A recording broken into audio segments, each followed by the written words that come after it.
The race is not given to or even to the swiftest, but to those who endure until the end. I want to thank you, my friend, for allowing us to come here, and on behalf of my church congregation, local pastorate, Greenleaf Christian Church, Repairers of the Breach, the Poor People's Campaign, a national call for moral revival, which now has state coordinating committees in 38 states across the country and over 375 partners, allies, and some 25 religious and denominational bodies as a part of our work in the movement to address systemic racism, systemic poverty, ecological devastation, denial of health care, the war economy, and the false moral narrative of religious nationalism and white supremacy. Actually have some new numbers coming in that they've said now that there were at least 150,000 people and several million people online, and those numbers continue to grow. Sustained activism, sustained commitment is something we know from as far back as Frederick Douglass, when he said, "Power never concedes anything without a struggle. And those who want the rain without the thunder and the lightning, and those who want freedom and justice are like those who want the rain without the thunder and the lightning, who want justice without the deep commitment." And I want to thank all of you with this 24/7 people's filibuster, because whenever you have constant attempts to block what you're doing, many times it's a sign that you're right. And it's a sign that you have to stay at it. Nothing that we believe in as progressive values and policies 100 years ago was thought impossible. 120 years ago, everything we hold dear today, from labor rights to Social Security to civil rights to women's rights to LGBTQ rights, those things were all seen as impossible. But there always has to be a remnant of people who refuse to give up, who actually get stronger every time they lose. Frederick Douglass again said there comes a time that you have to intensify and embolden your agitation. As I could not help but think that when some people's appetite and affinity for guns is greater than their desire for living wages, greater than their desire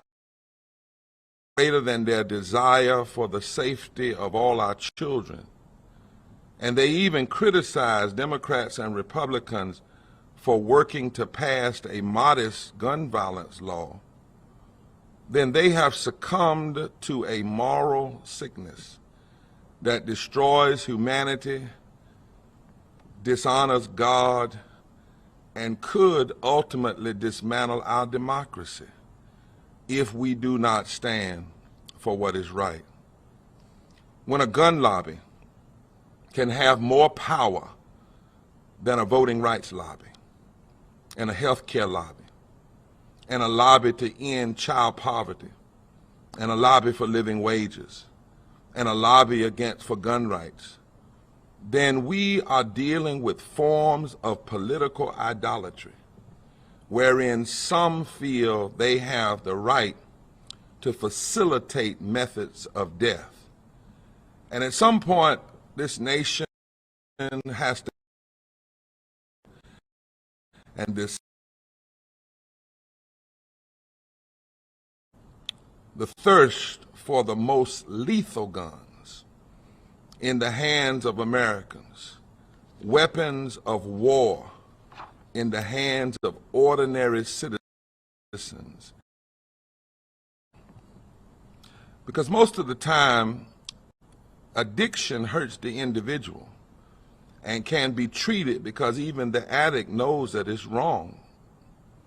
But this addiction to guns, framed as a constitutional right, and in some places heretically framed as God's will.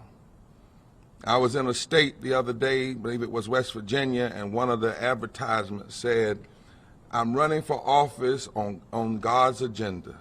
Taxes, marriage, and guns." It was actually said, God's agenda. So when you add this heretically framed as God's will, and then you add to that placing guns in the hands of those who are mentally ill with racism and hatred, because racism is a form of mental illness. It is because it's not seen as a problem. But endorsed by people in power, and the consequences are other people's lives. And sadly, I have to say, as a bishop, too often it's even endorsed in the pulpits. And then the more they have, the more they want. That's worse than an addict. They have no concern for others, even children. Just give me more. It's my right, my God-given right. They say this even when Jesus clearly says, if you live by the sword, you will die by the sword. Now, I've been the target of death threats, symbolized by bullseyes. I've had faxes sent and say, you'll be dead by Christmas, with a bullseye. My father, who is deceased now, was a target of threats in the 1960s and even as late as the 1980s. And it's morally angering to think that policies promoted by my government could put in the hands of killers guns for those that would kill me and kill others simply because we try to stand for love and stand for justice and stand for truth. I don't talk about this often, but I thought I would today. I know what it's like just because you go out and promote health care to have a security team. I know what it's like to get a message, if you come here, we're going to make sure you drown in your own blood, even in the 21st century.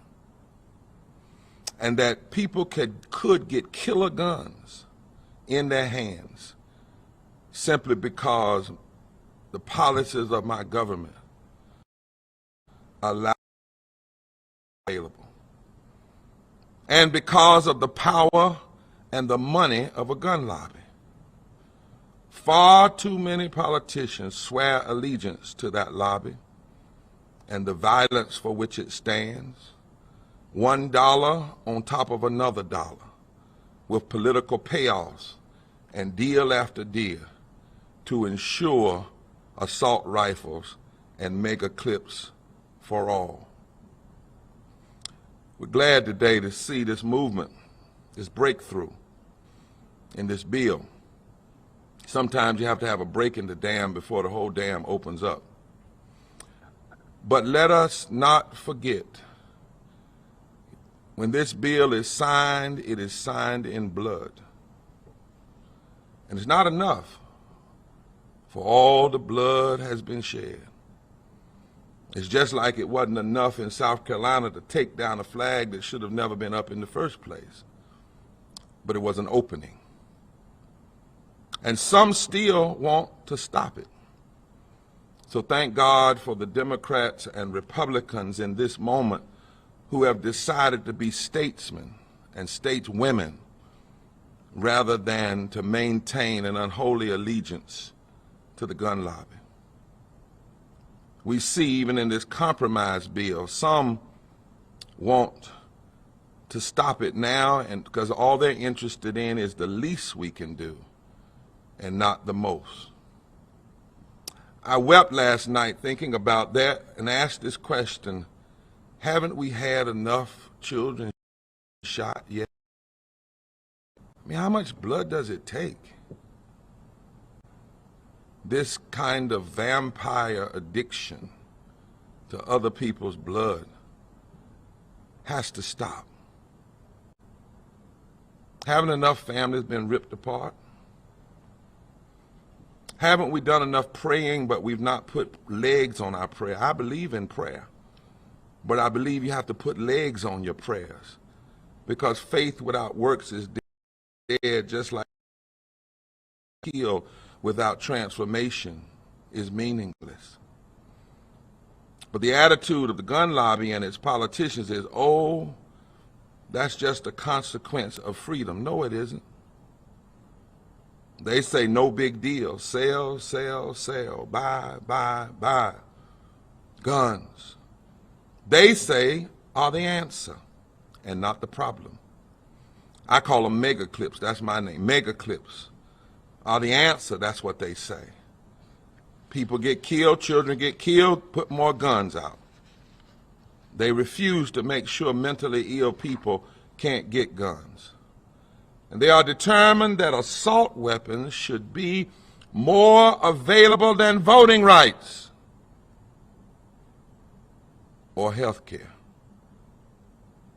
This logic proves that our problem is not just the mental illness or racism or homophobia of deranged individuals. No, this kind of logic perpetrated and promoted on the floor of the Senate and the House proves that our political structure is mentally ill with gun obsession. And it's a mental illness with money. Money to feed it, make it worse. If all of us, if we the people don't stand up and push back and push this lobby back, it would continue to promote more guns and more violence. The mass shooting in Buffalo horrified Americans. 19 children and 2 adults shot in Uvalde, 10 people killed in Buffalo. And in Buffalo, it's a poor community. And there's a deep history in Buffalo beyond just those killings. I don't have time to go back through all of it, but this is not the first time there's been mass killing in Buffalo tied to racism. 4 more people shot and killed at a medical building in Tulsa. The list goes on. And let's be real, what about the other 200 and some odd mass killings since January that didn't make the news? Mass shootings make headlines. Gun violence kills far more people in our poorest communities every day. Death from gun violence skyrocketed during the pandemic, one article has said. And gun company profits did as well, making money selling death. Publicly traded gun manufacturers have netted some $3 billion since the pandemic began. And they did this while 8 million more people fell into poverty and 330,000 people died because we didn't have universal health care. Gun manufacturers don't care if there are 140 million people living in poverty and 87 million people who are uninsured or underinsured, or 52% of all our children live in poverty and low wealth, 43% of all our people. Guns and tax cuts, that's all they think the government should focus on. Gun stores, another writer said, had a revenue of about $11 billion. IBSI World said in its 2018 report, gun and ammunition manufacturers have revenue of $17 billion. And the more guns we have, the more fear we have. And then the fear drives security measures. So it's all one crazy circle. You put more guns out, you drive more fear. For the fear, you get more security systems. And the gun manufacturers are caught up in it all while our children are dying. Unleashing guns, selling security systems, fear driving fear. One article noted that security alarm businesses alone bring in $25 billion a year. The Washington Post estimated that schools are spending $2.7 billion a year on security measures rather than books and teachers and computers.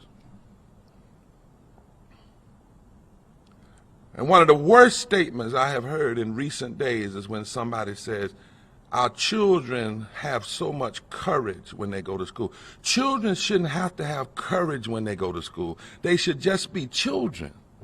That's all that you should have to go to school. It shouldn't require courage because of the possibility of someone with an assault rifle coming to your school. Government spending on domestic homeland security averaged $65 billion a year from 2002 to 2017. The article goes on to say you can argue that all the political firms and nonprofits in this space, from the NRA to gun control groups, in the NRA, are part of the gun violence industry. And they've got vested interests in keeping the battle alive. But at some point, we the people have to say, America, you've got to decide that death is no longer an option. So I've come here today from Repairs of the Breach, the Poor People's Campaign, as a pastor, bishop, to join this people's filibuster. When all this death is going on, somebody has to raise this moral question. When is all this death going to scare some sense into us? When is all this death going to scare some life into us? I wish that as they go to debate the bill today, the pictures of all the children would flash, not when they were alive, but I almost wish some of the parents would decide to be like Mamie Till, or the son, or the mama of Emmett Till. Her name was Mamie. And when they mutilated her son, she decided to have an open casket funeral and show the world what hate looked like, what death looked like. Some people told her don't do it, but she had to do it. She was led to do it. It was hard to do it. It almost broke her mentally to do it. But because she did it, that's why Rosa Parks stood up. When Rosa Parks saw those pictures in Jet magazine, she made a decision right then. If this system of Jim Crow takes out one of our children, then we're going to take down the whole system. I could never counsel a parent to do it. They'd have to make it on their own. But sometimes I wish that while they were debating in the Senate, they had to look at what an assault rifle does to a child's body or another human being. And they were flashing on the screen during the debate. What if we could see how legislators would respond then, senators would respond then? The question is, are we human beings created by God, or are we human targets to be shot by guns?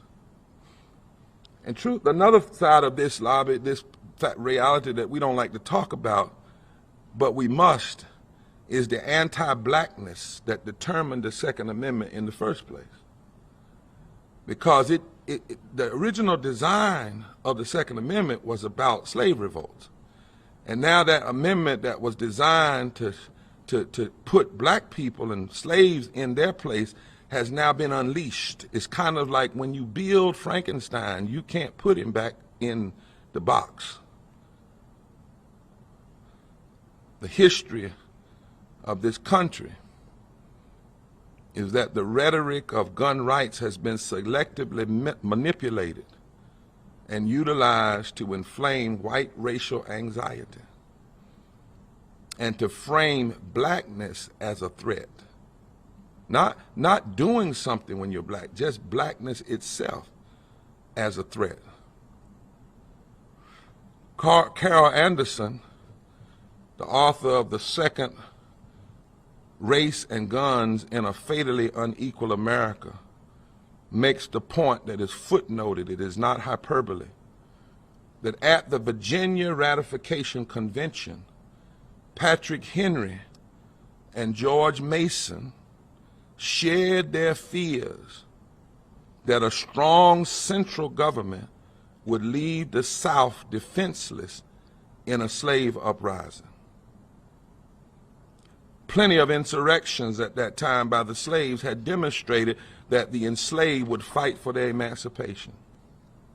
And so they would not sign off on the founding documents until among the amendments in the Bill of Rights, the freedom of the press, no state-sponsored religion, the right to a speedy and fair trial, was the right to a well-regulated militia for the security of a free state. And what they meant is we have to have the ability to raise citizens up with guns to stop slave revolts rather than ending the slavery itself. And Anderson points out in her book, deeply footnoted, that because its role was to ensure that the militia would always be there to protect the slave masters and their industry against the black threat of revolt and freedom. We cannot walk away from that history. And let's be clear. Although the NRA currently leads the charge for the rights of citizens to carry guns of all types, it's amazing, they would probably give folk tanks if they could, of all types, with little to no interference from the government. The original gun rights advocates in the 60s were Black Panthers. The Black Panthers throughout the 1960s used their understanding of the finer details of the California gun laws to underscore their political statements about subjugation of African Americans. In 1967, 30 members of the Black Panthers protested on the steps of the California State House, armed with .357, 12-gauge shotgun, 45 caliber pistols. And they announced the time had come for black people to arm themselves.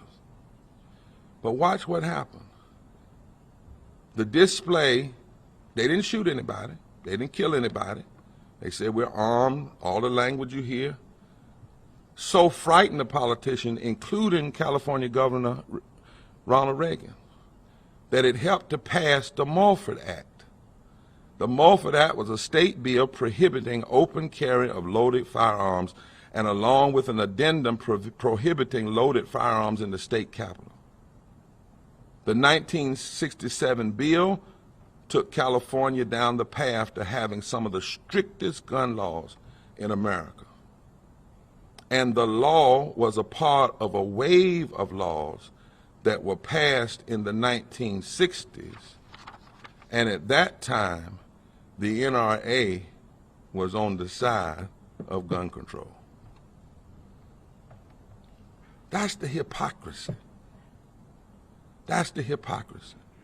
Including the Gun Control Act of 1968, which adopted new laws prohibiting certain people from owning guns, providing for beefed up licensing and inspections of gun dealers, and restricting the importation of cheap Saturday night specials.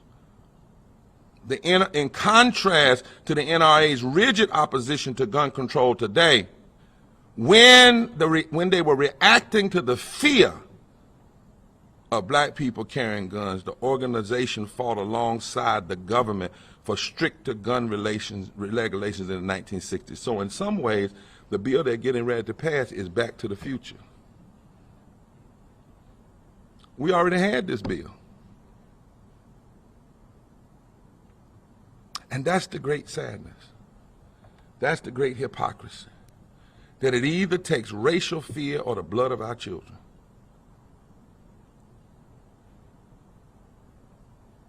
for folk to be willing to just break a little bit with the gun lobby. And depending on what's going on in history, they change their position. Whether it's fear, whether it's racism or money or whatever's behind the proliferation of guns and violence, I don't care. I join you here today to say it's wrong. Gun violence, proliferation of guns, and it must be challenged. And as we challenge it today, we stand on the side of folk long before us that challenged it. Was it not Martin Luther King Jr. who said, by our readiness to allow arms to be purchased at will and fired at whim, we have created an atmosphere in which violence and hatred have become popular pastimes? Was it not Gerard Vanderhaar who said, we challenge the culture of violence when we ourselves act in the certainty that violence is no longer acceptable, that it's tried and outdated, no matter how many cling to it in stubborn belief that it still works and that it's still valid? Was it not Henry Nouwen who said, much violence is based on the illusion that life is a property to be defended and not to be shared? Was it not William Sloane Coffin, the great preacher of Riverside Church in New York, who said, the cause of violence is not ignorance, it's self-interest, it's idolatry, it's a form of heresy, wherein I began to believe that I have the right to possess weapons to take someone else's life. And he says only reverence for life and reverence for God can restrain violence. Reverence for human life, reverence for the environment. Was it not Isaac Singer who said, there will be no justice as long as man will stand with a knife or with a gun and destroy those who are weaker than he is? Was it not Sarah Brady who said, we have cracked down on library books, we've put restrictions on cell phone calls, on fertilized purchases, we put restrictions on wearing shoes in airports, we put restrictions on how you can come in a restaurant, but we have done almost nothing at the state or national level to make it harder for either a terrorist, robbery, or a young person struggling with mental issues to get their hands on a gun.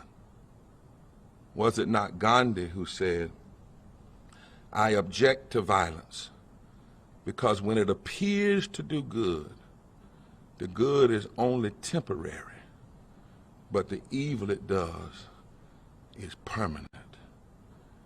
There is no normal for those who have lost family members to violence, gun violence. And even after the bills, modest bills have been passed, it's not ultimately going to soothe their soul. Something greater than us has to do that. Community has to do that. But at least maybe a few people are starting to lose their appetite for violence in other folks' blood. I pray that enough death has happened that somebody's becoming scared to life. And I pray that more and more of us do it until it's too late. They tell me that under insurrection, many of the people in here that stand on the floor and argue for guns were scared like little babies, hiding, It's amazing. So bad when no guns are around. So tough. So argumentative. But the moment you were threatened, you made your way to the safest hiding place. Why then would you continue to allow the American people to be traumatized, killed, and lives destroyed? I also pray that every senator and House person that comes to this floor, most of them put their hand on the holy book, Bible or Quran or Torah. There's a scripture in the Old Testament, the Jewish Bible, the Hebrew Bible, that all of the great religions honor. And it says, woe unto those, Isaiah chapter 10, woe unto those who legislate evil and rob the poor of their rights and make women and children their prey. My great prayer is that many of those who swear themselves into office on holy books would actually start reading them and would find out that in every great religion, it is sin to kill, to destroy, and to enhance the ability of others to take life. And Jesus said, and it applies not only to individuals, but even to a nation, no matter how great you think you are, if you live by the sword, you will die by the sword. Let us cry enough, let us stand enough, let us mourn enough, let us weep enough, let us march enough until enough people have seen enough death and they are scared to life, and they will cease through policy, not just through prayer, the proliferation of guns and the violence perpetrated on our children, our families, and the American people. God bless you.